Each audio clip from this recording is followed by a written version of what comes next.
Two senior U.S. advisors briefed reporters last night. They say phase two is already underway, and they labeled phase one a success despite the slowness of the process of returning all of the hostages. Those advisors to President Trump saying, listen, Israeli intelligence needs to keep passing along information, any intelligence that they have as to the location of any remaining bodies of hostages, pass it along. The Americans, along with that force offered up by Turkey and other countries to go in to dig.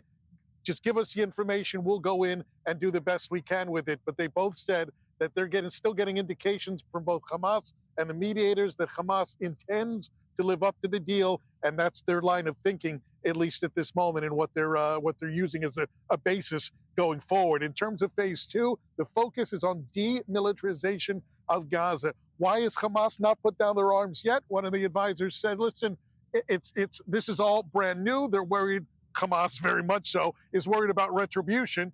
And so they're not quite willing to put down their arms as of yet. But that can't drag on forever. And they're in the process right now of what they said is getting to a point where everybody feels safe, that Hamas can feel safe about putting down their arms, and that Israel can feel safe that there's been enough of a demilitarization to move on to the next phases of this particular peace plan. Keep in mind, Hamas has been carrying out extrajudicial killings in the streets, calling everybody an Israeli collaborator.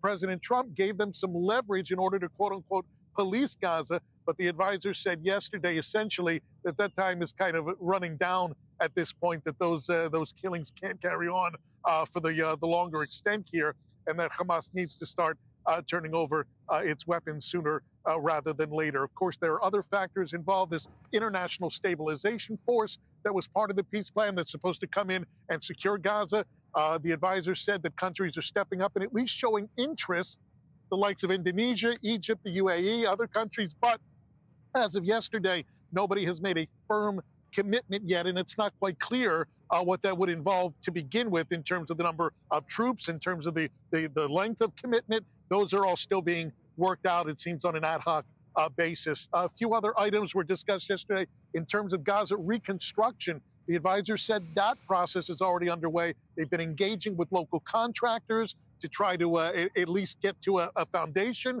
about what it's going to take to start clearing the rubble, long-term projects, things of that nature. But that process has already gotten started, even though it's going to be decades, if that, before that project can be finished. But the big thing right now, continuing to get more hostages back.